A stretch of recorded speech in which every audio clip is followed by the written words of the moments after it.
వెల్లువెత్తుతున్నాయి.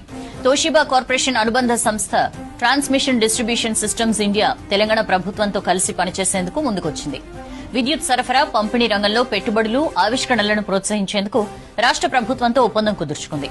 రుద్రారంలో తోషిబా కొత్త ఫ్యాక్టరీ ఏర్పాటుకు ఆసక్తి చూపింది. 562 కోట్ల పెట్టుబడులు పెట్టడంపై ఒప్పందం కుదిరింది. ఈ ఒప్పందం ప్రకారం హైదరాబాద్ సమీపంలోని రుద్రారంలో టీటీడీఐ సర్జ్ అరెస్టర్స్ తయారీ ఫ్యాక్టరీని ఏర్పాటు చేయనుంది. వీటితో పాటు power transformers, distribution transformers, gas insulated switch gear తయారీ సామర్థ్యాన్ని విస్తరించడానికి ఇప్పటికే అక్కడున్న ఫ్యాక్టరీలను అప్గ్రేడ్ చేయనుంది. ఈ ప్రాజెక్టు కోసం 562 కోట్ల పెట్టుబడులు పెట్టనున్నారు.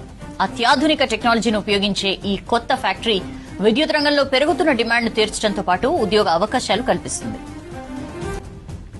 రుద్రారంలో ఇప్పటికే 2 ఫ్యాక్టరీలను విజయవంతంగా నిర్వహిస్తున్న టీటీడీఐ ఈ కొత్త పెట్టుబడితో 3వ ఫ్యాక్టరీ నెలకొల్పనుంది.